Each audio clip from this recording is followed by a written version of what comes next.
Hello everyone, welcome to all of you. आज हमारा होने वाला वेक्टर चैप्टर पे लेक्चर नंबर 7। ठीक है, लास्ट वीडियो लेक्चर में हम लोगों ने स्केलर ट्रिपल प्रोडक्ट डिस्कस किया था, अगर आपको याद होगा, स्केलर ट्रिपल प्रोडक्ट और उससे रिलेटेड कुछ प्रॉपर्टीज़। ठीक है, और उसी लास्ट वीडियो में मैंने आपको सेल्फ प्रैक्टिस प्रॉब्लम 5 और सेल्फ प्रैक्टिस प्रॉब्लम 4 ये सॉल्व करने के लिए आप लोगों को कहा गया था। तो काफ़ी सारे बच्चों ने उसको सॉल्व किया, बहुत सारे बच्चों के मुझे रिप्लाई भी आए। ठीक है ना, कुछ बच्चों को कुछ क्वेश्चंस में डाउट आए, कुछ बच्चों ने सारे क्वेश्चंस कर लिए, तो बहुत बढ़िया। ठीक है ना, आज के क्लास में हम लोग उससे सेल्फ प्रैक्टिस प्रॉब्लम 4th और 5th के सॉल्यूशन डिस्कस करने वाले। ओके, ठीक है। ओके, तो स्टार्ट करते हैं सेल्फ प्रैक्टिस प्रॉब्लम 4 के क्वेश्चन नंबर 1 से। इसमें क्या बोला गया, resolve the vector A I plus J minus 2 के along and perpendicular to vector B. मतलब देखो क्या हुआ होगा, जैसे ये वेक्टर ए है और ये वेक्टर बी है, ये ओ ए पॉइंट हो गया, तो ये क्या हो गया आपका वेक्टर ए हो गया, ये हो गया वेक्टर ए। और मान लो ये ओ बी पॉइंट है, तो ये हो गया आपका वेक्टर बी। तो आपको क्या करना है, इस वेक्टर ए को रिजॉल्व करना है। एक रिजॉल्व करना है अलोंग वेक्टर बी और एक रिजॉल्व करना है परपेंडिकुलर वेक्टर बी। अगर आपने टॉपिक बहुत अच्छे से समझा होगा तो हमने क्या किया था, आपको याद है, एक परपेंडिकुलर बना लिया था। ठीक है, इसको नाम दिया था हमने एम। तो ये क्या हो गया, ये बेसिकली हो गई प्रोजेक्शन। ये बेसिकली क्या हो गया, प्रोजेक्शन किसका, वेक्टर ए का, किस पे, वेक्टर बी पे। तो अगर मुझे ये निकालना है तो ओ से लेके एम तक, ओ से लेके एम तक, ये बेसिकली ओ एम क्या रिप्रेजेंट कर रहा है, projection of vector A on vector B. ठीक है ना, और ये बेसिकली क्या है, प्रोजेक्शन का मतलब क्या होगी, लेंथ। ओ से लेके एम तक की क्या हो गई, लेंथ हो गई। तो इसका फॉर्मूला क्या है, projection of vector A on vector B. Formula क्या बताया था, vector A dot vector B, जिस पे प्रोजेक्ट कर रहे हैं अपॉन में मॉड ऑफ वेक्टर बी। तो ये आपको क्या देगा, इस ओ एम की लेंथ देगा। क्या देगा, ओ एम की लेंथ। बट हमें तो इस वेक्टर को रिजॉल्व करना है, किसके अलॉन्ग में, वेक्टर बी के अलॉन्ग में। मतलब इसकी लेंथ प्लस इसकी डायरेक्शन, यानी एक वेक्टर फाइंड आउट करना है जिसकी लेंथ कहाँ से कहाँ तक हो, ओ से लेके एन तक हो, और उसकी डायरेक्शन किसके अलॉन्ग में होगी, वेक्टर बी के अलॉन्ग में होगी। तो आप ये बोल सकते हो vector A along vector B, vector A along vector B का फॉर्मूला क्या हो जाएगा, पहले तो इसकी लेंथ, ये इतनी लेंथ, और ये लेंथ मतलब क्या है, projection of vector A on vector B. ये होगी लेंथ, ओ से लेके एम तक की क्या होगी, लेंथ होगी। और फिर इसकी डायरेक्शन कौन बताएगा, ओ एम की डायरेक्शन कौन बताएगा, वेक्टर बी बताएगा। और डायरेक्शन क्या बताता है, यूनिट वेक्टर। ठीक है, वेक्टर बी की डायरेक्शन कौन बताएगा, यूनिट वेक्टर। तो देखो vector A along vector B का फॉर्मूला क्या बनेगा, projection of vector A on vector B. ठीक है, इनटू में आएगा यूनिट वेक्टर बी। तो इसका फॉर्मूला क्या है, vector A dot vector B upon mod of vector B into unit vector निकालने का फॉर्मूला क्या है, vector B upon mod of vector B. ठीक है, तो ये एक फॉर्मूला बन रहा है, वेक्टर ए और वेक्टर बी का डॉट प्रोडक्ट, वेक्टर ए और वेक्टर बी का डॉट प्रोडक्ट, 1 इंटू 2 2, 1 इंटू -2 -2, और -2 इंटू 1 -2 हो जाएगा। देखो 1 into 2 2, 1 into -2 -2, -2 into 1 -2 upon vector B का मॉड, वेक्टर बी का मॉड, इसका मॉड कितना आएगा, 2 का स्क्वायर 4, -2 का स्क्वायर 4 और 1 का स्क्वायर 1 इनटू में वेक्टर बी कितना आ गया, 2i -2j प्लस के, फिर से वेक्टर बी का मॉड, यानी ये आएगा 4 + 4 + 1। तो ये कितना हो गया, देखो एक +2 और एक -2 हो जाएगा, कैंसिल। तो ये -2, 2i -2j प्लस के, और अपॉन में कितना आएगा, ये देगा 3 और ये देगा 3, तो कितना हो जाएगा 9। तो ये हो गया वेक्टर ए का रिजोल्यूशन अलॉन्ग वेक्टर बी। ठीक है, वेक्टर ए को जब रिजॉल्व करेंगे तो एक ये बनेगा, एक वेक्टर बी के अलॉन्ग में और एक वेक्टर परपेंडिकुलर बी के अलॉन्ग में। वेक्टर ए को जब अपन रिजॉल्व करेंगे तो दो वेक्टर, एक इसका रिजॉल्व एक किसके अलॉन्ग में आएगा, वेक्टर बी के अलॉन्ग में आएगा और एक परपेंडिकुलर होगा। तो ये जो हमने फाइंड आउट किया, ये कौन सा फाइंड आउट किया, अलॉन्ग वेक्टर बी। अब फाइंड आउट करेंगे परपेंडिकुलर टू वेक्टर बी। ठीक है, तो अब हम कौन सा फाइंड आउट करेंगे, ये फाइंड आउट करेंगे जो परपेंडिकुलर है वेक्टर बी को। तो ये कैसे फाइंड आउट करेंगे, देखो यहाँ से लेके यहाँ तक ये क्या हो गया, अलॉन्ग वेक्टर बी हो गया। ये यहाँ से लेके यहाँ तक ये क्या हो गया, परपेंडिकुलर वेक्टर बी हो गया। तो इन दोनों की जब मैं सम करूंगा, किसकी, अलॉन्ग वेक्टर बी और परपेंडिकुलर टू वेक्टर बी की जब मैं सम करूंगा तो वो किसके बराबर में आएगा, वेक्टर ए के बराबर में आएगा। यानी कि हम लोग ये बोल सकते हैं vector A along vector B, vector A along vector B plus vector A perpendicular to vector B. Vector A का रिजॉल्व देखो अपने क्या करना है, रिजॉल्व करना है ना किसको, वेक्टर ए को, दो तरीके से, एक वेक्टर बी के अलॉन्ग में और एक परपेंडिकुलर के। तो ये पहले हम लोग क्या करेंगे, वेक्टर बी के जो अलॉन्ग में है ये रिजॉल्व यहाँ लिख लेता हूँ ऐसा, resolve of vector A along vector B plus resolve of vector A perpendicular to vector B. जब मैं इन दोनों का सम करूंगा तो वो किसके बराबर में आएगा, वेक्टर ए के बराबर में आ जाएगा। तो किसके बराबर में आएगा, वेक्टर ए के बराबर में आ जाएगा। ठीक है, यहाँ पे मैं बहुत ज़्यादा डीप में नहीं जा रहा हूँ। जब हमने ये टॉपिक पढ़ा था, आप लोग लगे तो ये नहीं देखा होगा तो आप लोग एक बार उस वीडियो को फिर से देख लो। ठीक है ना, ये लेक्चर नंबर आपको 4 में मिल जाएगा, लेक्चर नंबर 4 में मिल जाएगा। ठीक है, तो हमें क्या फाइंड आउट करना है,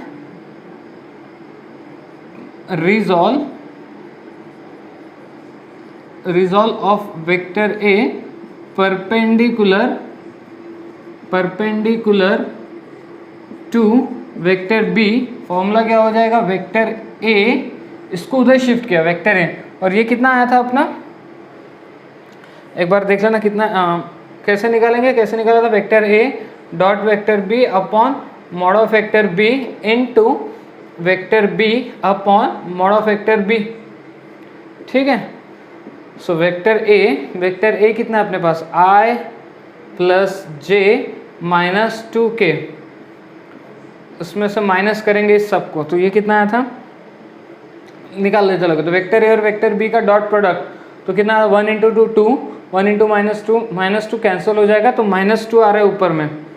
ठीक है ना, इसका डॉट प्रोडक्ट -2 आ रहा है, और इसका मॉड कितना आ रहा था, 3। वेक्टर बी कितना है, 2i minus 2j plus k upon में कितना आ गया, 3। तो ये फाइनली कितना मिल रहा है अपने को, फाइनली ये मिल रहा है i plus j minus 2k minus, ये माइनस इंटू माइनस प्लस 2 बचा, 2 को मल्टीप्लाई करने पे 4i minus 4j plus 2k और अपॉन में आ जाएगा 9। तो जब हम क्रॉस मल्टीप्लाई करेंगे तो ये 9 इसके साथ मल्टीप्लाई होगा, तो 9i plus 4i, 9i plus 4i कितना हो जाएगा, 13i, 9i plus 4i 30j, 9j minus 4j 5j minus 18k plus 2k, तो ये हो जाएगा minus 16k, minus 18k plus 2k minus 16k upon में आ जाएगा 9। तो ये आ जाएगा resolution of vector A perpendicular to vector B. Okay, ठीक है, ओके। अब आता है क्वेश्चन नंबर 2 पे। तो क्वेश्चन नंबर 2 काफ़ी सिंपल था। क्या बोला गया आपको, vector mod of vector A 4 given है, mod of vector B 2 given है, angle between vector A and vector B π/6 given है, और आपको क्या फाइंड आउट करना है, vector A cross vector B का होल स्क्वायर। तो आप सबको डेफिनेशन तो पता ही है, vector A cross vector B की डेफिनेशन क्या है, mod of vector A mod of vector B sine theta unit vector. ठीक है, तो ये क्या हो जाएगा, mod of vector A square हो जाएगा, ये हो जाएगा mod of vector B square, ये होगा साइन स्क्वायर थीटा, और यूनिट वेक्टर का स्क्वायर। देखो यूनिट वेक्टर का स्क्वायर, यूनिट वेक्टर का स्क्वायर मतलब unit vector dot unit vector, और unit vector dot unit vector क्या होगा, mod of unit vector square. Unit vector का मॉड कितना होता है 1, तो 1 का स्क्वायर यानी कितना आएगा 1 ही आएगा, ठीक है ना। Okay, so mod of vector A square कितना आ गया 4 का square 16, mod of vector B square 2 का square 4, sine square 30, sine angle कितना दिया है 30, साइन 30 कितना होता है 1/2 और 1/2 का स्क्वायर आएगा, तो ये 4 4 कैंसिल, ये आ जाएगा 16। So vector A cross vector B whole square की वैल्यू कितनी 16, तो इसका करेक्ट ऑप्शन था बी, करेक्ट ऑप्शन क्या था बी। ओके, अब आते हैं क्वेश्चन नंबर 3 पे। देखो क्वेश्चन नंबर 3 में हमें क्या बोला गया, vector A cross vector B whole square plus vector A dot vector B whole square, इसकी वैल्यू कितनी दी है 676 गिवन है। अच्छा, mod of vector B square की वैल्यू भी अपने को गिवन है, sorry mod of vector B की वैल्यू गिवन है, मॉड ऑफ वेक्टर बी की वैल्यू 2 गिवन है, और हमें किसके वैल्यू निकालनी है, मॉड ऑफ वेक्टर ए की वैल्यू फाइंड आउट करनी है। तो अभी हमने देखा था कि vector A cross vector B का होल स्क्वायर क्या होता है, तो ये होता है mod of vector A square mod of vector B square sine square theta होता है, ठीक है। यूनिट वेक्टर का होल स्क्वायर 1 हो जाता है। Vector A dot vector B का स्क्वायर क्या होगा, vector mod of vector A square mod of vector B square, यह आएगा कॉस स्क्वायर थीटा, डॉट में कॉस आता है तो कॉस स्क्वायर थीटा, ठीक है, इज इक्वल्स टू कितना आ गया 676। अच्छा देखो, mod of vector A square mod of vector B square common निकला, mod of vector A square mod of vector B square common निकला, तो अंदर में क्या बचा sine square theta plus cos square theta, जो हो गया 1, तो ये हो जाएगा 676। So mod of vector A square mod of vector B square 2 का स्क्वायर कितना हो जाएगा 4, 4 को शिफ्ट किया तो 676 अपॉन में आ जाएगा 4। तो जब मैं 4 से डिवाइड करूंगा इसे, तो 4 से डिवाइड करने पे कितना आ जाएगा 1, 2 बचा 27, तो 7 जा नहीं 28 हो जाएगा, 6 जा 24 हो जाएगा, 3 बचा 36, 9 जा, तो ये कितना आ गया mod of vector A square की वैल्यू 169, तो मॉड ऑफ वेक्टर ए की वैल्यू कितनी आ जाएगी 13, ठीक है। तो बहुत बेसिक क्वेश्चन थे, ज़्यादा कुछ बहुत टफ क्वेश्चन नहीं थे ये, ठीक है ना। ओके, अब आता है सेल्फ प्रैक्टिस प्रॉब्लम 5 पे, 5 के फर्स्ट क्वेश्चन पे आपको क्या बोला, show that vector A dot vector B plus vector C cross vector A plus vector B plus vector C equals to 0। अब देखो इसमें सबसे बड़ी दिक्कत क्या होने वाली है आपको, कि उन्होंने कुछ इस तरीके से दिया कि वेक्टर ए का dot vector B plus vector C cross vector A plus vector B plus vector C is equals to 0। उन्होंने कुछ ब्रैकेट वगैरह कुछ भी नहीं दिया, ठीक है, और उन्होंने जानबूझकर ऐसा किया कि आपको ब्रैकेट वगैरह दिया नहीं, ताकि वो ये देखना चाहेंगे कि आपके कंसेप्ट कितने अच्छे से क्लियर है करके। अब इसको पहले तो मैं थोड़ा सा सिंपल तरीके से सोचता हूँ कि vector A dot vector B cross vector C अगर है, vector A dot vector B cross vector C अगर है, तो इसमें मैं पहले कौन सा ऑपरेशन करूँगा, डॉट प्रोडक्ट करूँगा कि क्रॉस प्रोडक्ट करूँगा, कि क्या मैं vector A dot vector B करूँ पहले या vector B cross vector C करूँ, ठीक है ना। तो देखो ये क्या है, स्केलर ट्रिपल प्रोडक्ट है, ये क्या है स्केलर ट्रिपल प्रोडक्ट। तो अगर आप vector A co dot product करोगे वेक्टर बी के साथ, मतलब पहले आपके दिमाग में कुछ इस तरीके से आ रहा है कि मैं पहले vector A dot vector B कर लेता हूँ, तो आप ये सोचो कि जब वेक्टर ए और वेक्टर बी का डॉट प्रोडक्ट करोगे तो क्या मिलेगा, एक स्केलर क्वांटिटी मिलेगी, क्या मिलेगा, एक स्केलर क्वांटिटी। और स्केलर क्वांटिटी का क्रॉस प्रोडक्ट नहीं होता, डॉट या क्रॉस किन के बीच में होता है, दो वेक्टरों के बीच में होता है। तो ठीक है, वेक्टर ए और वेक्टर बी का डॉट प्रोडक्ट अगर आपने कर लिया तो आपको क्या मिलेगी, एक स्केलर क्वांटिटी मिलेगी। तो वो स्केलर क्वांटिटी का क्रॉस प्रोडक्ट कर पाओगे क्या, नहीं, स्केलर क्वांटिटी का क्रॉस प्रोडक्ट कर पाओगे क्या, नहीं। तो इसका मतलब पहले मुझे क्या करना पड़ेगा, vector B cross vector C, क्योंकि दो वेक्टर का क्रॉस प्रोडक्ट क्या होता है, एक थर्ड वेक्टर मिलता है, दो वेक्टर का क्रॉस प्रोडक्ट क्या होता है, थर्ड वेक्टर आता है, और फिर हम वेक्टर ए का डॉट प्रोडक्ट उस थर्ड वेक्टर के साथ कर सकते हैं। जैसे मान लो कि वेक्टर ए है, vector B cross vector C क्या वेक्टर डी है, तो वेक्टर ए और वेक्टर डी का डॉट प्रोडक्ट हम लोग कर सकते हैं। तो बात क्लियर हो रही है। तो सबसे पहले हमें क्या करना रहेगा, क्रॉस प्रोडक्ट करना होगा। अगर आपको ऐसा ब्रैकेट नहीं भी दिया है, ब्रैकेट नहीं भी दिया, तो आपको समझ में आना चाहिए कि हमें पहले क्या करना पड़ेगा, दोनों का क्रॉस करना होगा, और उसके बाद जो भी फाइनल आंसर बचेगा उसका वेक्टर ए से डॉट प्रोडक्ट करना होगा। सो वेक्टर ए डॉट अब सोचो B क्रॉस A, तो ये हो जाएगा B cross A plus B cross B, B cross B सबको पता ही होगा, B क्रॉस B 0 होता है, फिर B क्रॉस C, ये हो जाएगा B क्रॉस C, फिर vector C cross A, C cross A हो जाएगा, फिर C cross B, C cross B हो जाएगा, और फिर C क्रॉस C वो 0 हो जाएगा। अच्छा, अपने को ये शो करना है कि इसके वैल्यू 0 आनी चाहिए करके, ठीक है ना।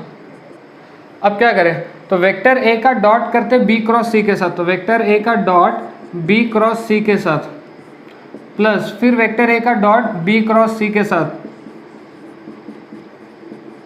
प्लस फिर वेक्टर A का डॉट C क्रॉस A के साथ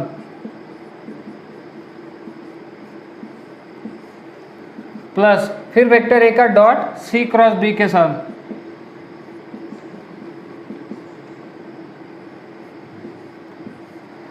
समझा। तो ये बेसिकली अपने को क्या मेरा बॉक्स प्रोडक्ट मिल रहा है, देखो vector A dot B cross C ऐसा कुछ, vector A dot B cross C, तो ये बॉक्स प्रोडक्ट मिल गया A B C प्लस ये भी बॉक्स प्रोडक्ट है A, एक मिनट फिर से चेक कर लूँ मैं, वेक्टर A का डॉट B क्रॉस A है, सॉरी यहाँ पे वेक्टर A का डॉट B क्रॉस A है,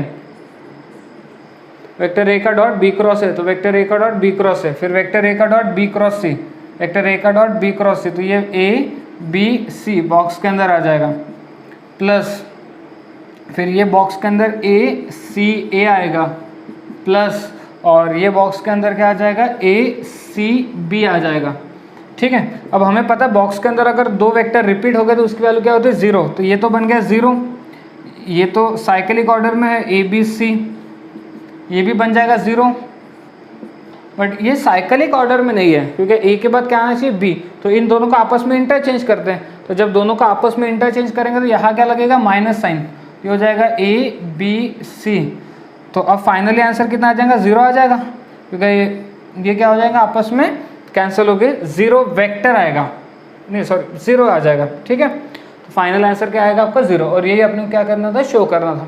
तो ठीक है, तो बहुत ज़्यादा हमने यहाँ पे कोई कॉम्प्लिकेटेड मैथमेटिक्स का यूज़ नहीं किया। अगर आपका डॉट प्रोडक्ट क्रॉस प्रोडक्ट की और स्केलर ट्रिपल प्रोडक्ट की नॉलेज अच्छी है तो ये क्वेश्चन आपको आसानी से बन जाएगा। ओके ठीक है, ओके सेम क्वेश्चन को सॉल्व करने के लिए मैंने एक और आपको मेथड बताया था, ठीक है। चलो वो मेथड भी ध्यान से देखो क्योंकि उसमें कैलकुलेशन पार्ट बहुत कम हो जाता है। ये क्या लिखा है ना आपके पास, ये कुछ ऐसा लिखा है, इसको मैं मान लो कि वेक्टर पी ले रहा हूँ, ये क्या है वेक्टर ए को हमने क्या लिया वेक्टर पी, इसको लिया मैंने वेक्टर क्यू, ये क्या होगा वेक्टर क्यू, ठीक है, और इससे ले लिया हमने वेक्टर आर, ये क्या होगा वेक्टर आर, वेक्टर ए plus vector B plus vector C, ठीक है। अच्छा यहाँ पे वेक्टर ए नहीं है तो मैं 0 वेक्टर ए लिख लूँ, यहाँ पे वेक्टर बी नहीं है तो 0 वेक्टर बी और 0 वेक्टर सी लिख लेता हूँ। तो आपको शायद ये देख के कुछ याद आया होगा कि मैं कौन सी प्रॉपर्टी यूज़ करने वाला हूँ, vector P vector Q vector R एक प्रॉपर्टी याद है। तो फर्स्ट रो में हम किस वेक्टर पी में पी के कंपोनेंट लिखे, तो वेक्टर ए का कंपोनेंट कितना आएगा 1, बी का 0, सी का 0। सेकेंड रो में वेक्टर क्यू के कंपोनेंट 0, 1 सी, और थर्ड रो में वेक्टर आर के कंपोनेंट तो 1 1 1, और इनटू में क्या आता है, इनटू में आएगा vector A vector B vector C, याद है, ठीक है ना। ये प्रॉपर्टी में था, इसमें कुछ इस टाइप पे अपने क्वेश्चन भी किया था। तो अब क्या होगा, डिटरमिनेंट सॉल्व करना तो बहुत आसान है हमारे लिए। 1 लिया, 1 से रिलेटेड रोर कॉलम को छोड़ दिया, तो ये कितना हो रहा था, ये कितना हो रहा था,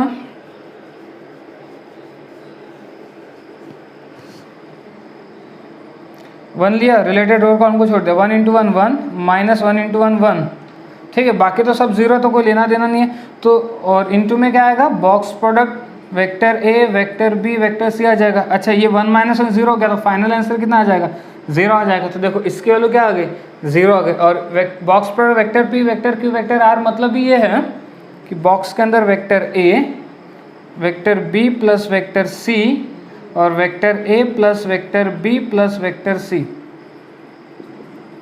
ठीक है। तो आपको प्रॉपर्टी का भी यूज़ करते आना चाहिए, जो आपने प्रॉपर्टी पढ़ी है ना उसका भी यूज़ करते आना चाहिए। तो देखो कितना कम कैलकुलेशन में क्वेश्चन आपका सॉल्व हो गया। अगर आपको प्रॉपर्टी का यूज़ ठीक से करते आता है तो, और आपको समझ में आना चाहिए कि कैसे हमने प्रॉपर्टी का यूज़ किया, तो उसके लिए तो पहले प्रॉपर्टी वाला पार्ट आपको अच्छे से देखना पड़ेगा। ओके, अगर अभी भी आपने स्केलर ट्रिपल प्रोडक्ट ये वीडियो नहीं देखा तो पहले उसको देखो, उसकी प्रॉपर्टी को अच्छे से समझो, तभी जाके आपको ये समझ में आएगा। ओके, ठीक है। ओके, अब आते हैं क्वेश्चन नंबर सेकेंड पे। तो यहाँ क्या बोला, one vertex of a parallelepiped is at the point A in rectangular Cartesian coordinate and if three adjacent vertex are at B C and D then find the volume of parallelepiped. मतलब वो क्या करना चाहते हैं, जैसे मान लो आपके पास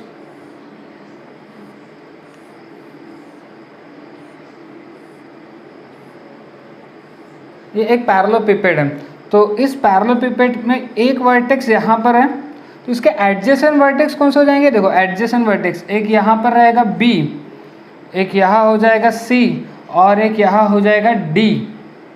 ठीक है, तो अगर आपको याद होगा हमने जब वॉल्यूम ऑफ पैरेललोपिपेड पढ़ा था तो हमने यहाँ पे ओरिजिन लिया था। अब ओरिजिन के बजाय यहाँ पे क्या लिया हुआ है, A लिया हुआ है। ठीक है, तो ये बेसिकली क्या निकालना अपने को, वॉल्यूम ऑफ पैरेललोपिपेड। तो फॉर्मूला क्या हो जाएगा वॉल्यूम ऑफ पैरेललोपिपेड का, जैसे हमने इसको O लिया था, इसको A लिया था, B लिया था और C लिया था। अब ये A है, ये B है, ये C है और ये D है, तो एक हो जाएगा वेक्टर AB, एक हो जाएगा वेक्टर AB, एक हो जाएगा वेक्टर AC और एक हो जाएगा वेक्टर AD।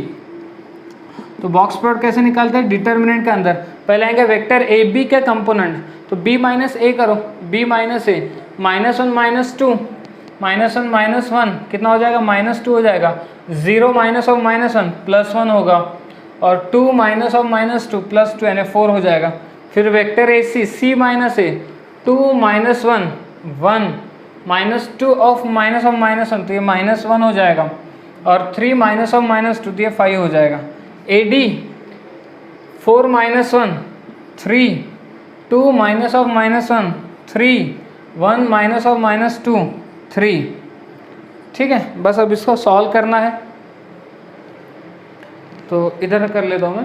पहले क्या लेंगे अपन, -2 लिया, फिर उससे रिलेटेड रो और कॉलम को छोड़ दिया, तो ये कितना हो जाएगा, -3 -15 -18, फिर -1 लिया, फिर उससे रिलेटेड रो और कॉलम को छोड़ दिया, ये हो गया 3 -15, 3 -15 ये हो जाएगा -12, फिर +4 लिया, फिर उससे रिलेटेड रो और कॉलम को छोड़ दिया, 3 -3 तो +3 हो जाएगा। तो फाइनली ये कितना मिल गया, ये हो गया 36, ये हो गया +12। ठीक है, और ये कितना हो जाएगा, 3 + 3 6 हो गया 24। कितना आ रहा है आंसर, 36 + 24 हो गया 60 + 12 ये हो जाएगा 72 क्यूबिक यूनिट, 72 क्यूबिक यूनिट। तो वॉल्यूम ऑफ पैरेललोपिपेड आ जाएगा 72 क्यूबिक यूनिट। ठीक है, तो बहुत सिंपल था, सिर्फ हमने जब शो किया था इसको जो फॉर्मूला प्रूफ किया था, ए की जगह ओ था, ए की जगह क्या था, ओ था, बस इतना ही है, ओरिजिन था। यहाँ पे अब ओ की जगह क्या है, ए है, तो ए बी ए सी और ए डी। ठीक है, तो ये रहेगा अपना final answer. Okay, 72 cubic unit. Okay, अब आते हैं क्वेश्चन नंबर 3 पे। तो क्वेश्चन नंबर 3 भी काफ़ी सिंपल था। Find the value of m such that the vectors, ये तीनों वेक्टर्स अपने को क्या दिया, कोप्लेनर दिया। कोप्लेनर दिया मतलब इनके बॉक्स प्लॉट की वैल्यू कितनी आएगी, 0 आ जाएगी। इनके बॉक्स प्लॉट की वैल्यू कितनी आ जाएगी, 0। कोप्लेनर में बॉक्स प्लॉट की वैल्यू कितनी होती है, 0। और बॉक्स प्लॉट कैसे फाइंड आउट करेंगे, 2 - 1 1 1 2 - 3 3m 5। तो 2 लिया, रिलेटेड रो और कॉलम को छोड़ दिया, तो ये कितना हो गया 10 माइनस ऑफ -3m तो +3m माइनस, फिर -1 लिया तो +1 हो गया, फिर उससे रिलेटेड रो और कॉलम को छोड़ दिया तो 5 माइनस ऑफ -9 तो +9 +1, फिर उससे रिलेटेड रो और कॉलम को छोड़ दिया, तो ये m - 6 इज आ गया 0। तो ये कितना हो गया, ये हो गया 20 + 6m, ये हो गया 14 और ये हो गया m - 6 इज 0। तो देखो 6m + m 7m हो जाएगा। अच्छा, 20 plus 14 34, 34 minus 6, 34 minus 6 minus 28 is equals to 0। Shift किया तो 7m इज इक्वल्स टू कितना आ गया 28, माइनस 28 आएगा, ये उस साइड गया तो m की वैल्यू कितना आ जाएगी -4, तो m आ गया -4। ओके, तो बस कोप्लेनर की कंडीशन लगानी थी यहाँ पे। और कोप्लेनर की कंडीशन क्या कहती है कि जब तीन वेक्टर कोप्लेनर होते हैं तो उनके बॉक्स प्रोडक्ट की वैल्यू कितनी आती है 0 आती है। ओके, ठीक है। ओके, आगे बढ़ते हैं। अब आते हैं क्वेश्चन नंबर 4 पे। क्वेश्चन नंबर 4 में आपको क्या बोला गया, show that the vectors vector A vector B vector C are coplanar. आपको क्या शो करना है कि vector A vector B vector C क्या है कोप्लेनर, ये शो करना है। और आपको क्या बोला गया, if and only if vector A B C कब तभी कोप्लेनर होंगे जब vector B plus vector C plus vector A और वेक्टर ए प्लस वेक्टर बी कोप्लेनर होंगे। मतलब कंडीशन क्या दी गई है कि ये तीन वेक्टर कोप्लेनर दे दिए गए हैं और आपको ये शो करना है कि vector A vector B vector C क्या है कोप्लेनर है। अब आपको इसका मतलब कि vector B plus vector C plus vector ए प्लस वेक्टर बी, इसका बॉक्स प्रोडक्ट कितना रहेगा 0 हो जाएगा।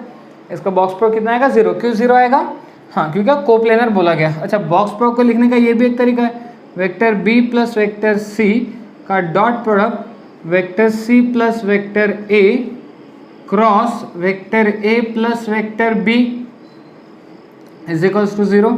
सो वेक्टर बी डॉट, या फिर एक काम कर लेते, vector B plus vector C dot, पहले इनका आपस में सॉल्व कर लेते, तो vector C cross vector A होगा plus vector C cross vector B, फिर vector A cross vector A 0 हो जाएगा, वेक्टर ए क्रॉस वेक्टर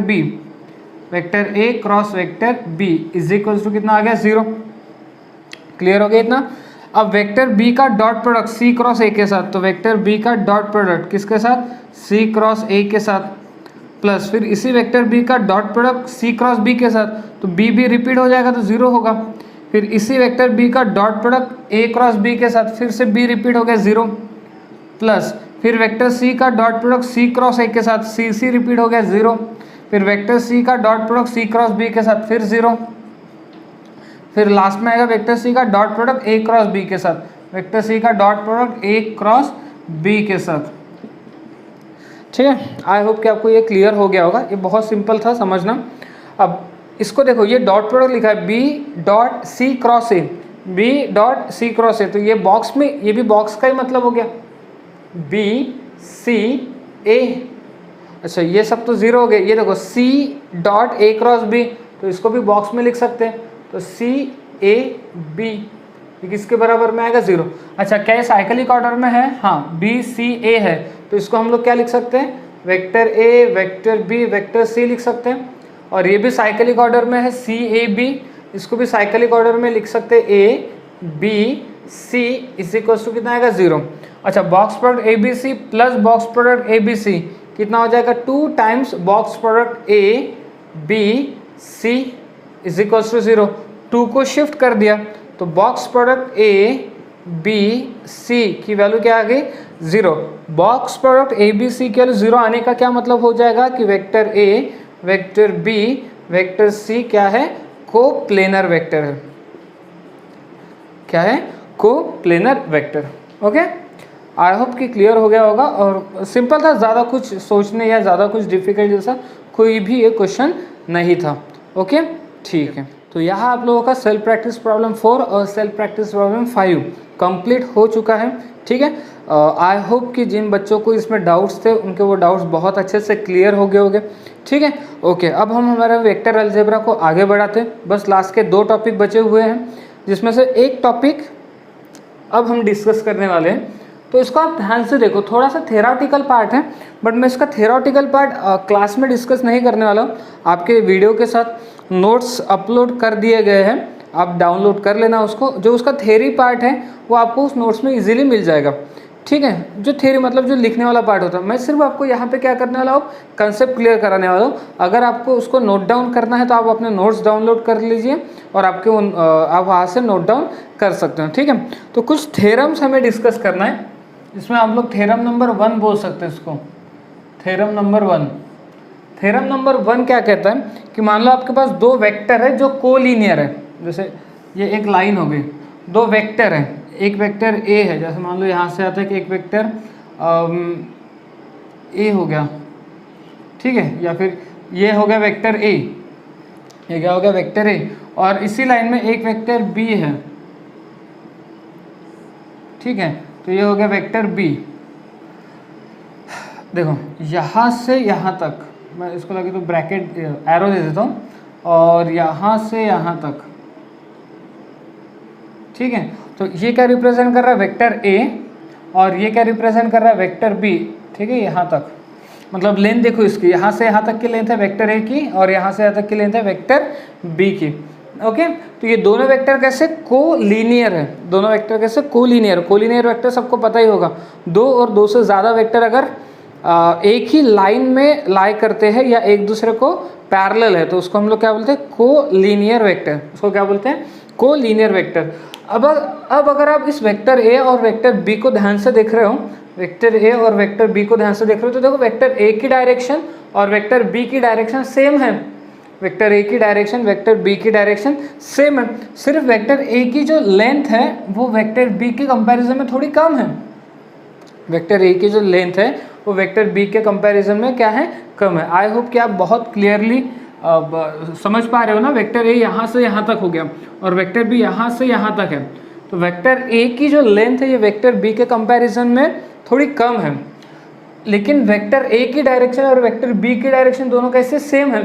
तो इसका मतलब ये दोनों वेक्टर ए और वेक्टर बी ये दोनों किस मायने में डिफरेंट हुए, ये वेक्टर है और वेक्टर बी किस मायने में। देखो वेक्टर के अंदर दो ही चीज़ें होती है, एक होती है डायरेक्शन और एक होती है मैग्नीट्यूड। दोनों की डायरेक्शन तो कैसी है सेम ही है, बट दोनों की मैग्नीट्यूड कैसी है डिफरेंट है। ऑब्वियस है कि इसकी लेंथ और इसकी लेंथ क्या है डिफरेंट है। तो अब मैं इन दोनों को आपस में कैसे बना सकता हूँ, तो मैं ये बोलता हूँ कि vector B is equals to lambda vector A, vector B is equals to lambda vector A. अब पहली बात तो ये समझो कि लैम्बडा क्या है। लैम्बडा एक स्केलर क्वांटिटी है जिसको मैंने क्या किया वेक्टर ए से मल्टीप्लाई किया, तो वो जाके वेक्टर बी के क्या हो गया बराबर में हो गया, वेक्टर बी के क्या हो गया बराबर में हो गया।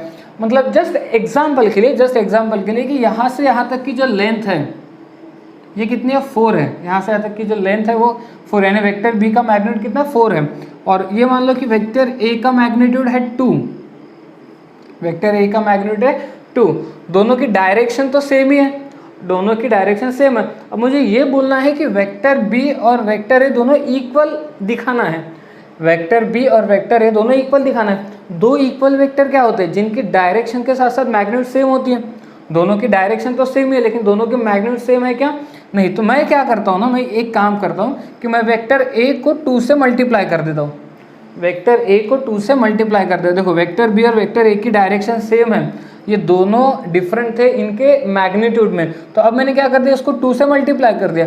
2 से पहले इसकी लेंथ कितनी थी 2 और 2 से मल्टीप्लाई कर दिया, तो अब इसकी लेंथ कितनी हो जाएगी 4 और इसकी लेंथ कितनी हो जाएगी ये भी 4 ही है। तो दोनों वेक्टर क्या हो गए इक्वल हो गए, दोनों वेक्टर कैसे हो गए इक्वल। वेक्टर बी और वेक्टर ए की पहले से लेंथ डायरेक्शन तो सेम ही थी, अब मैंने वेक्टर ए को 2 से मल्टीप्लाई कर दिया तो दोनों की मैग्नीट्यूड भी कैसे होगी सेम होगी। तो ये 2 का एक स्केलर क्वांटिटी है, 2 का एक स्केलर क्वांटिटी है, ठीक है। तो अगर मुझे इन दो वेक्टर जो एक ही डायरेक्शन में है उनको अगर इक्वल दिखाना है तो मुझे वेक्टर ए को किससे मल्टीप्लाई करना होगा लैम्बडा से।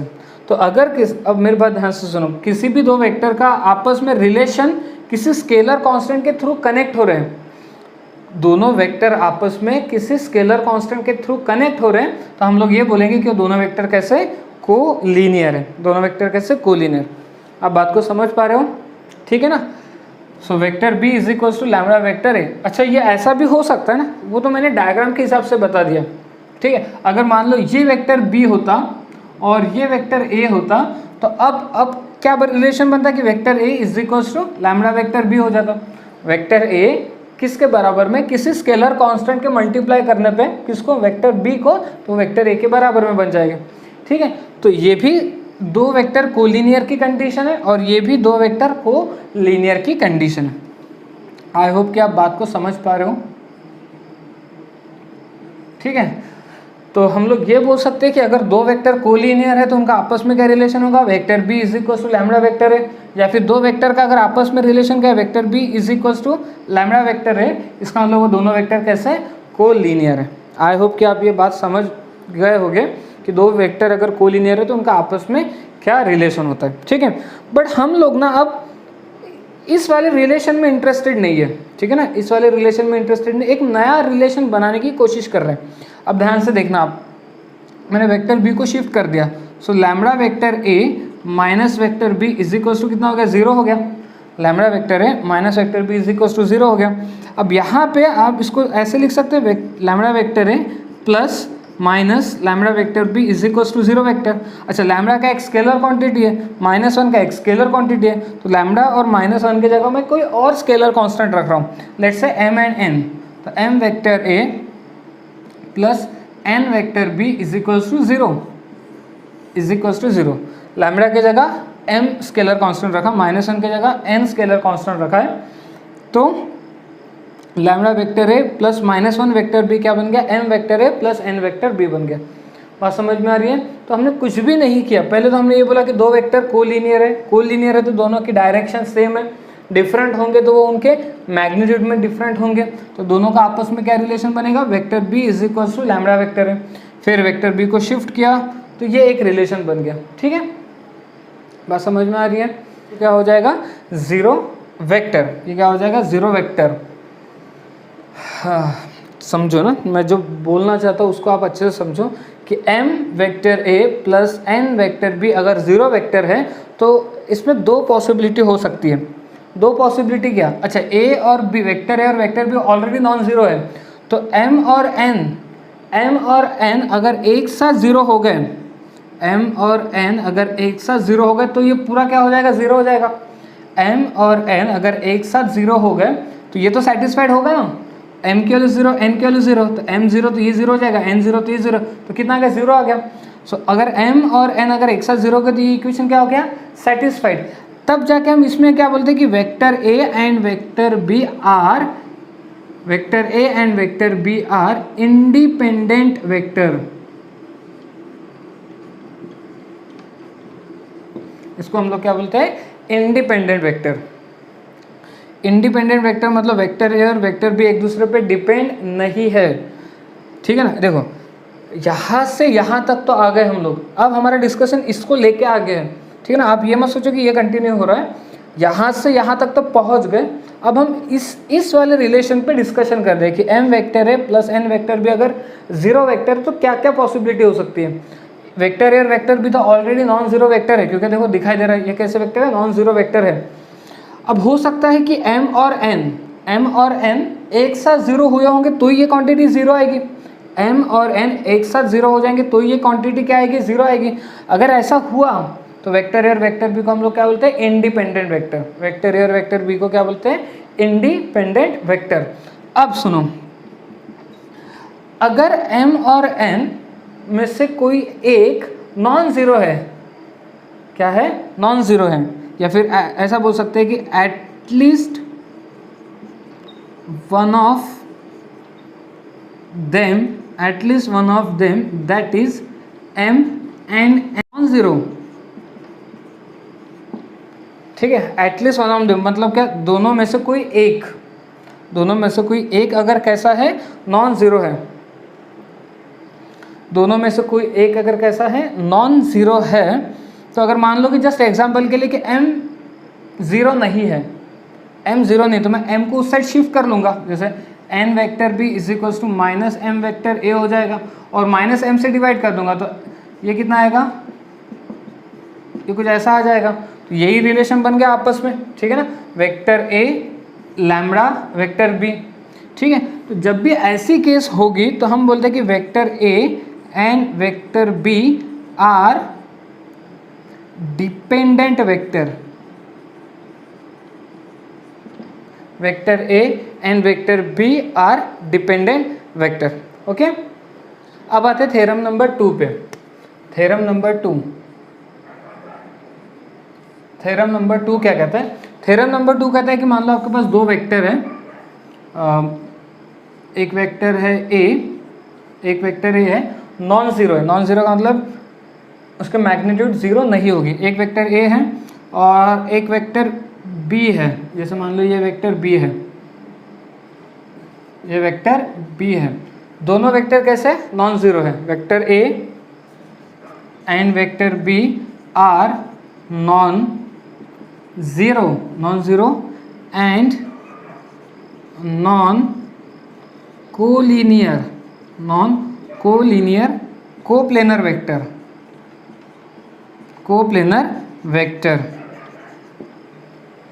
ठीक है।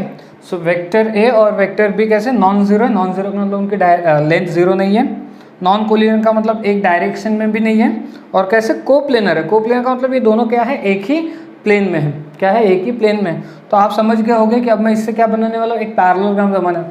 इसी का पैरेलल वेक्टर एक इधर बनाते हैं और इसी का पैरेलल वेक्टर एक इस साइड बनाते हैं।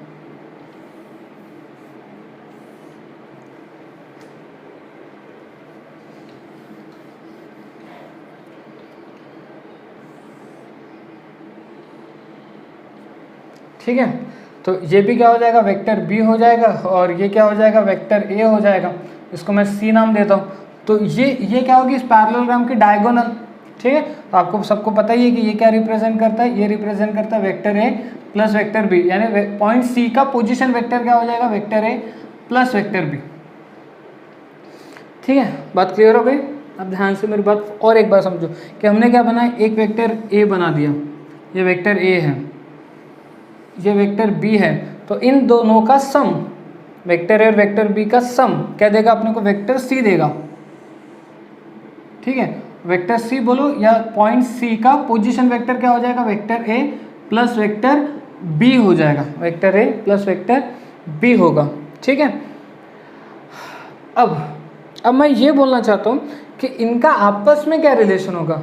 इनका आपस में रिलेशन होगा vector C is equals to vector A plus vector B. ये रिलेशन हो गया। वेक्टर सी किसके बराबर में आएगा, वेक्टर ए प्लस वेक्टर बी के बराबर में आ जाएगा।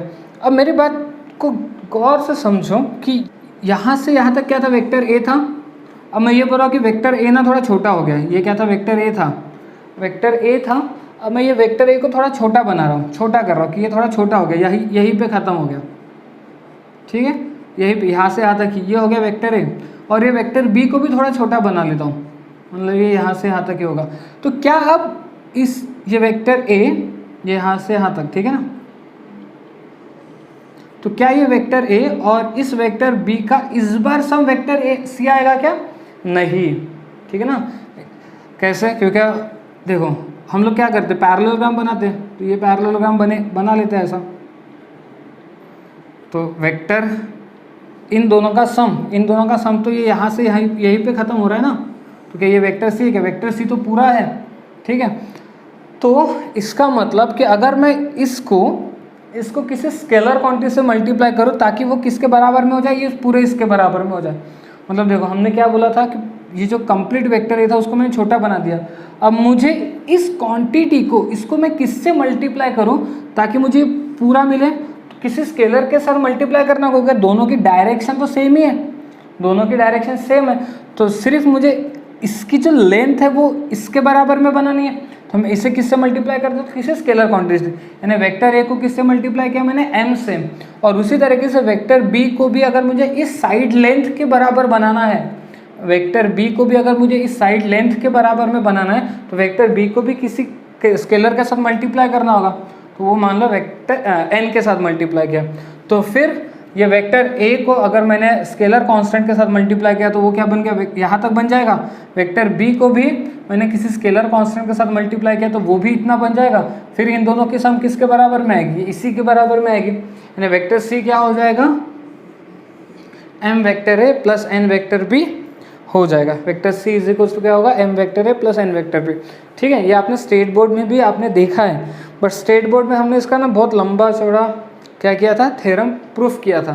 ठीक है, यहाँ पे हमारा इम्पॉर्टेंट ये है कि आप थ्योरम वगैरह प्रूफ नहीं करना, आपका कंसेप्ट क्लियर होना चाहिए कि vector C is equals to M vector A plus N vector B क्या है। ठीक है ना, ये समझ में आना चाहिए। बस क्लियर हो गई। ओके, तो बहुत बढ़िया। वेक्टर सी, वेक्टर ए और वेक्टर बी का आपस में क्या हो गया, रिलेशन हो गया। So vector C is equal to M vector A plus N vector B. इसमें वेक्टर ए और वेक्टर बी कैसे वेक्टर है, नॉन जीरो है, नॉन कोलिनियर है, और वेक्टर ए और वेक्टर बी कैसे कोप्लेनर है। अच्छा, ये जो तीसरा वेक्टर है ना, ये भी इसके साथ कैसा है, कोप्लेनर ही है, मतलब तीनों वेक्टर कैसे कोप्लेनर है। कौन से तीनों vector, vector A, vector B, vector C. मतलब अब इसको अगर शॉर्ट में समझा जाए तो हमारे पास अगर वेक्टर ए है, एक वेक्टर ए दिया है और एक वेक्टर बी दिया है, अगर ये दो वेक्टर नॉन ज़ीरो कोप्लेनर है, नॉन ज़ीरो है, नॉन कोलिनियर है बट कोप्लेनर है, तो इनका जो रिजल्टेंट आएगा वो तीसरा वेक्टर आएगा, इनका जो रिजल्टेंट आएगा वो तीसरा वेक्टर आएगा। और ये जो तीसरा वेक्टर है ये किसके बराबर में हो गया, एम वेक्टर ए प्लस एन वेक्टर बी के बराबर में हो जाएगा। ये है इसका शॉर्ट कंसेप्ट कि अगर दो वेक्टर कैसे है, नॉन ज़ीरो नॉन कोलिनियर है बट कोप्लेनर है, तो वो क्या करेंगे, वो आपको हमेशा एक थर्ड वेक्टर देंगे। और थर्ड वेक्टर क्या है, वेक्टर सी। तो vector C is equal to क्या होगा, एम वेक्टर ए प्लस एन वेक्टर बी। बात क्लियर हो गई, ठीक है। अब मेरे बात ध्यान से सुनो, यहाँ पे भी फिर से दो केसेस होगी। वेक्टर सी किस पे डिपेंड है, वेक्टर ए और वेक्टर बी पे डिपेंड है। वेक्टर सी किस पे डिपेंड है, वेक्टर ए और वेक्टर बी पे डिपेंड है। तो इसका मतलब यहाँ पे vector A, vector B, vector C कैसे आर डिपेंडेंट वेक्टर हो जाएंगे, आर डिपेंडेंट वेक्टर। क्योंकि देखो वेक्टर सी किसके फॉर्म में लिखा गया, vector A and vector B के फॉर्म में लिखा गया, vector C vector A and vector B के फॉर्म में लिखा है। यानी वेक्टर सी किस पे डिपेंड है, वेक्टर ए और वेक्टर बी पे डिपेंड है। तो जब भी ऐसा कोई रिलेशन आपको दिखाई दिया, vector C is equal to some scalar constant vector A plus some scalar constant vector B, तो इसका मतलब vector A, vector B, vector C क्या हो जाएंगे, डिपेंडेंट वेक्टर हो जाएंगे। अब क्या मैं इसी चीज़ को जो मैं लिखने वाला हूँ वैसे लिख सकता हूँ कि वो समझो। मैं वेक्टर सी को शिफ्ट कर रहा हूँ, तो एम वेक्टर ए प्लस एन वेक्टर बी, ये गया उस साइड, तो minus vector C is equal to zero vector हो गया। सो एम वेक्टर ए प्लस एन वेक्टर बी, ये माइनस वन की जगह मैं कोई एक आधी और स्केलर कांस्टेंट रख देता हूँ, एम एन पी रख देता हूँ, ठीक है। तो इसी से हमने ये बनाया, इसी से हमने ये बनाया।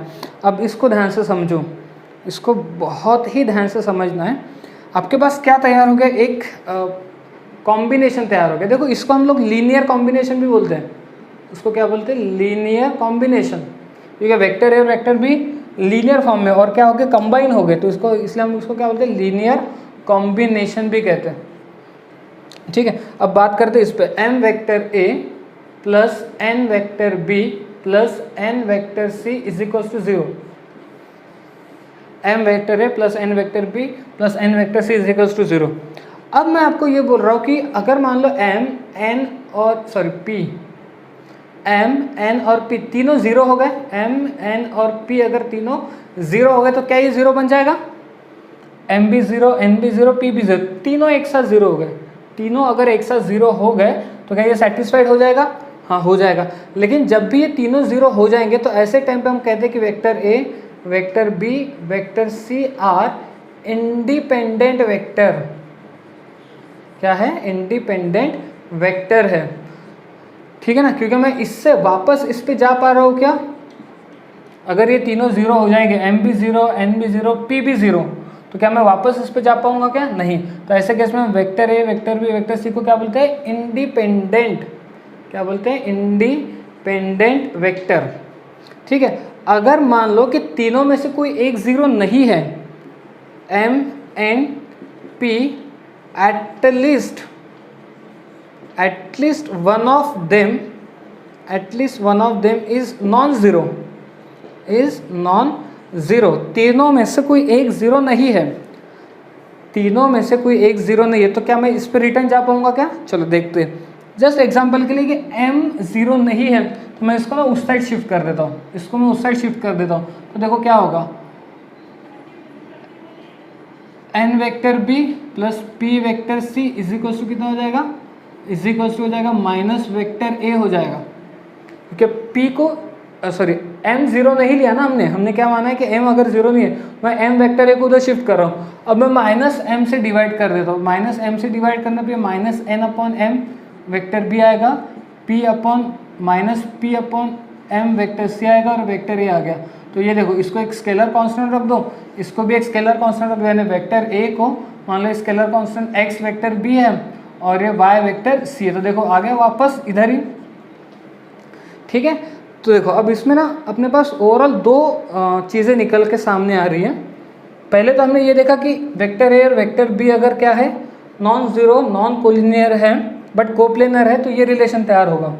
और अगर ये रिलेशन तैयार हो रहा है तो ये रिलेशन आपको बता रहा है कि vector C vector A vector B कैसा वेक्टर है, डिपेंडेंट वेक्टर है। लेकिन अब अपन जा रहे हैं रिवर्स वे में। अब कहा जा रहा है रिवर्स वे में, अगर मेरे पास ये है मतलब ये बना सकता हूँ, तो ये लिख लिया मैंने। अब मैं सोचने जा रहा हूँ कि मैं रिवर्स वे में अगर जा रहा हूँ, तो रिवर्स वे में जाते टाइम मेरे पास दो रास्ते हैं। इससे इस पे जाने के लिए मेरे पास दो रास्ते। एक रास्ता कि अगर ये तीनों स्केलर कांस्टेंट एक साथ जीरो हो गए तो ये पूरा जीरो हो जाएगा, तो मैं इस पे रिटर्न जा पाऊंगा क्या? नहीं। तो ऐसे केस में हम vector A vector B vector C को क्या बोलते हैं? Independent vector. क्या बोलते हैं? Independent vector. अगर मान लो इन तीनों में से कोई एक जीरो नहीं है, जैसे कि m जीरो नहीं है, तो जो जीरो नहीं उसको शिफ्ट किया। देखो n vector b plus p vector c is equal to minus m vector है, फिर माइनस m से सबको डिवाइड किया, minus n upon m minus p upon m और ये a, तो इसके जगह एक स्केलर कांस्टेंट होगा इसके जगह। तो देखो ये आपने को इमेज मिल गई और ये एग्जैक्टली इसके जैसे, मतलब मैं इससे वापस जा पाया, मैं इससे वापस इस पे जा पाया। लेकिन कब जा पाया? जब तीनों में से कोई एक जीरो नहीं होगा। तो ऐसे केस में हम बोलते हैं कि vector A vector B vector C are dependent vector. ऐसे इसमें हम लोग क्या बोलते हैं कि एक ऐसे वेक्टर है डिपेंडेंट वेक्टर है। थोड़ा सा इसका थ्योरी पार्ट हालांकि समझना बहुत सिंपल है, लेकिन अगर आपका फोकस ये होगा कि सर इसकी थ्योरी वगैरह कैसे लिखें, तो थ्योरी लिखने में आप ज़्यादा यकीन मत करो, आपका कंसेप्ट क्लियर होना बहुत ही ज़रूरी है। ठीक है, तो इस ओवरऑल में हमने क्या सीखा इस पूरे थ्योरम के अंदर? इस पूरे थ्योरम में हमने ये चीज़ सीखी कि मेरे पास एक वेक्टर ए है, एक वेक्टर बी है, एक वेक्टर ए वेक्टर बी, दोनों नॉन ज़ीरो मतलब जिनका मैग्नीट्यूड जीरो नहीं है, नॉन कोलिनियर मतलब जो एक इसमें नहीं है। तो फिर अगर मैं पैरेललोग्राम बनाता हूँ तो इन दोनों का सम क्या देगा? तीसरा वेक्टर देगा कुछ इस तरीके से, बट इसमें हम स्केलर कांस्टेंट ऐड कर देते हैं। तो ये तीनों वेक्टर कैसे आएंगे? कोप्लेनर। तो यहाँ पे क्या होना, वेक्टर सी लिखा गया है किसके फॉर्म में? वेक्टर ए और वेक्टर बी के फॉर्म में। वेक्टर सी लिखा गया है किसके फॉर्म में? वेक्टर ए और वेक्टर बी के फॉर्म में। तो इसका मतलब vector C vector A vector B कैसे है? Dependent vector. Vector C vector A vector B कैसे वेक्टर है? डिपेंडेंट वेक्टर है।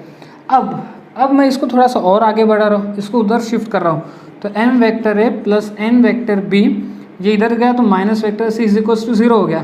तो m वेक्टर ए प्लस इसको plus p vector c is equal to zero, minus n की जगह p रखा, तो ये मेरे पास एक रिलेशन बन गया। अब देखो इससे या तो मैं इस पर जा सकता हूँ, इस मेरे पास दो ही रास्ते हैं वापस, या तो मैं इस पे जा सकता हूँ या तो मैं इस पे नहीं जा सकता हूँ। ठीक है ना? जैसे इससे ये बना है तो कोई प्रॉब्लम नहीं, क्योंकि ये तीनों कैसे थे? डिपेंडेंट वेक्टर थे। तो इससे तो ये बना लिया, लेकिन अगर ये बना लिया तो क्या मैं इससे या तो जा सकता हूँ या तो नहीं जा सकता। अगर मैं जा पाया वापस तो ये तभी पॉसिबल है जब ये तीनों में से कोई एक ज़ीरो नहीं होगा। अब मेरे पास ध्यान, तीनों में से कोई एक ज़ीरो नहीं होगा, इसका मतलब m अगर ज़ीरो है, n अगर ज़ीरो तो फिर p ज़ीरो नहीं होगा। मतलब बात समझ में आ रही? तीनों में से कोई एक, दो भी ज़ीरो नहीं हो सकते, तीन भी ज़ीरो नहीं हो सकते, तो मैं इससे वापस रिटर्न जा पा रहा हूँ। लेकिन अगर तीनों ज़ीरो हो गए तो m n p तीनों ज़ीरो हो गए तो मैं वापस इस पर जा पा रहा हूँ क्या? नहीं। ठीक है, तो अगर मैं वापस जा पाया तो हम बोलते हैं वेक्टर है वेक्टर बी वेक्टर सी कैसे वेक्टर है? डिपेंडेंट वेक्टर है। अगर वापस जा पाया तो वेक्टर है वेक्टर बी वेक्टर सी कैसे? Dependent vector. अगर मैं वापस नहीं जा पाया तो नहीं तभी जा सकते जब ये तीनों क्या हो जाएंगे? ज़ीरो हो जाएंगे। बात समझ में आ रही ना? तीनों क्या हो जाएंगे? ज़ीरो हो जाएंगे। तो वेक्टर है वेक्टर बी वेक्टर सी क्या है? इंडिपेंडेंट वेक्टर है। क्या है? Independent vector. ओके, इतनी बात समझ में आ गई? बढ़िया। तो अब एक जनरलाइज सॉल्यूशन, ठीक है, जनरलाइज कंसेप्ट, जनरल कंसेप्ट कि हमारे पास मान लो x वेक्टर a या फिर मैं x1 vector a plus x2 vector b plus x3 vector c, ठीक है, कुछ इस तरीके से x4 x4 vector d plus and so on. ऐसे xn वेक्टर z ले लेते हैं, ठीक है। तो x1 x2 x3 x4 ये क्या स्केलर कांस्टेंट है। यहाँ पे vector a, vector b, vector c, vector d up to vector z, ये सब कैसे नॉन ज़ीरो वेक्टर है। कैसे वेक्टर है? नॉन ज़ीरो वेक्टर है, ठीक है ना, नॉन ज़ीरो वेक्टर है। और x1 x2 x3 x4 up to xn ये क्या है स्केलर कांस्टेंट है, स्केलर कांस्टेंट, ठीक है। अब देखो यहाँ से दो चीज़ें अपने सामने निकल के आएगी, ठीक है ना, बात को ध्यान से समझो। एक तो ये पूरा का पूरा इक्वेशन ज़ीरो कब होगा, एक तो ये पूरा का पूरा इक्वेशन ज़ीरो कब होगा, जब x1 x2 x3 x4 up to xn सब ज़ीरो होंगे। x1 x2 x3 x4 up to xn ये सब के सब क्या हो गए? ज़ीरो हो गया। अगर ये सब के सब ज़ीरो है तो आंसर ज़ीरो आ जाएगा। तो ऐसे केस में हम लोग vector a, vector b, vector c, vector d up to vector z, इन सब को हम लोग क्या बोलते हैं? Are independent vector. इसको हम लोग क्या बोलते हैं? Are independent vector. और अगर मान लो इन तीनों में से, इन सब स्केलर कांस्टेंट में से कोई एक भी ज़ीरो नहीं है, कोई एक भी ज़ीरो नहीं है, जैसे कि मान लो कि x1 ज़ीरो नहीं है, तो मैं क्या करूँगा? इस x1 वेक्टर a को उस साइड शिफ्ट करूँगा। अगर x1 वेक्टर a ज़ीरो नहीं है तो मैं इसको शिफ्ट कर सकता हूँ, ये क्या हो जाएगा? माइनस x1 वेक्टर a हो जाएगा। अब x1 ज़ीरो नहीं है तो मैं x1 से क्या कर सकता हूँ? डिवाइड कर सकता हूँ। तो माइनस x1 से क्या कर दूँगा? डिवाइड कर दूँगा। अगर मैं माइनस x1 से डिवाइड करूँगा तो ये कुछ ऐसा आ जाएगा,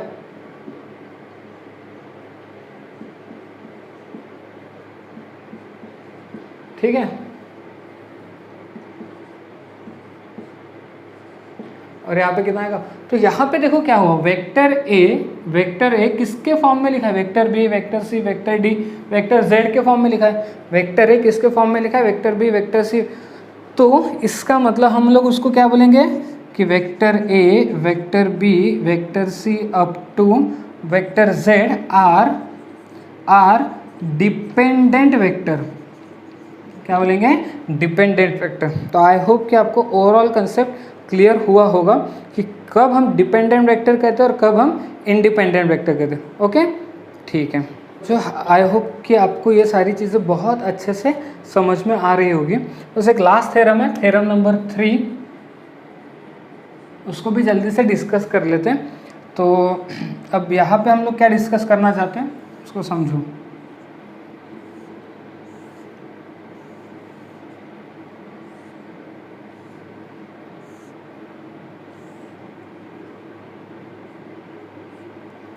ठीक है। अब जैसे मान लो इसको मैं नाम देता हूँ ओ, तो ये है मान लो कि वेक्टर ये वेक्टर ए है, ये ए पॉइंट है, तो इसको बोल दिया कि मैंने ये क्या है, ये वेक्टर ए पॉइंट है, इसको बी दे दिया तो ये हो गया वेक्टर बी पॉइंट, और ये इसको सी पॉइंट दे देते हैं, वेक्टर सी पॉइंट। तो vector A, vector B, vector C. अब ठीक है ना, आप इसको इमेजिन कर पा रहे हो कि वेक्टर ए, वेक्टर बी और वेक्टर सी तीनों कैसे? पहली बात तो तीनों के तीनों vector A, vector B, vector C are non zero vector. तीनों के तीनों कैसे? नॉन ज़ीरो वेक्टर है। Vector A, vector B, vector C are non collinear vector. तीनों के तीनों नॉन कोलिनियर भी, क्योंकि सब अलग अलग डायरेक्शन में जा रहे हैं। Vector A, vector B, vector C are non coplanar vector. Non coplanar है, तीनों के तीनों एक प्लेन में है ही नहीं, तीनों के तीनों एक प्लेन में है ही नहीं। तो अब एनी वेक्टर है vector R, any vector vector R है। अब ये समझो कि ये वेक्टर आर कहाँ पर होगा? ये हो गया आपका वेक्टर आर, ठीक है। ये क्या हो गया? Vector R. ये देखो ये क्या है? ये जो पॉइंट है ये इस बॉक्स का उस साइड वाला कॉर्नर पॉइंट है। ये जो पॉइंट है ये इस पूरे बॉक्स का वो लास्ट वाला कॉर्नर पॉइंट हो गया, और ये हो गया पॉइंट पी, ये इस पूरे बॉक्स का स्टार्टिंग का ये कॉर्नर पॉइंट हो गया, बात समझ में आ रही है? तो हमने क्या किया, बॉक्स के उस साइड में से उस पॉइंट को यहाँ पे ज्वाइन किया, तो ये वेक्टर आर कहाँ पे लाइज कर रहा है, स्पेस में। यानी आप समझ पा रहे हो, जैसे कि अगर ये रूम है तो ये है आपका ओ, तो यहाँ से उस कॉर्नर पे ये है वेक्टर ओ, तो यहाँ से उस कॉर्नर पे जब मैं जाऊँगा तो क्या मिलेगा मुझे, वेक्टर आर मिलेगा। तो वेक्टर आर का इन तीनों में क्या रिलेशन होता है, vector R is equals to होता है एक्स वेक्टर ए plus Y vector B plus Z vector सी।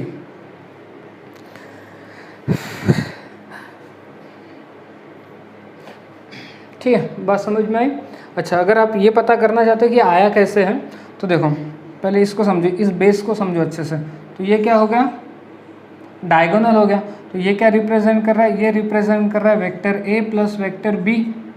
ये क्या रिप्रेजेंट कर रहा है, वेक्टर ए प्लस वेक्टर बी रिप्रेजेंट कर रहा है। तो अगर ये सी नहीं, अब इसको चलो मान लो ये क्यू पॉइंट लेते हैं, इसको अगर क्यू पॉइंट लेते हैं तो अब एक्चुअली ये जो क्यू पॉइंट का पोजीशन वेक्टर होगा, वेक्टर क्यू, एक्चुअल में क्या आएगा, ये आएगा एक्स वेक्टर ए प्लस वाई वेक्टर बी। ठीक है ना, पिछले वाले से बात समझ में आ गई।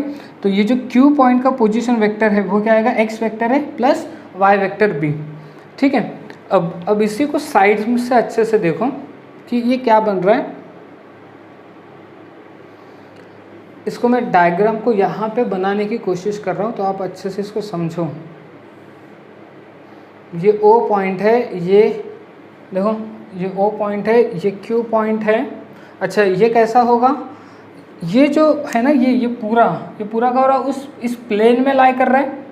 ये जो है कौन सा, ये वेक्टर ओ क्यू, ये कम्प्लीटली इस प्लेन में लाई कर रहा है। और ये जो है ये, अच्छा ये वेक्टर सी है, तो ये भी तो वेक्टर सी हो जाएगा। ठीक है, तो वेक्टर सी और ये वेक्टर ए प्लस वेक्टर बी कैसा होंगे, एक दूसरे को परपेंडिकुलर होंगे। तो यहाँ पे बेसिकली क्या है, परपेंडिकुलर। आप समझो बात को कि ये जो लाइन है कम्प्लीटली प्लेन में लाइज कर रही है।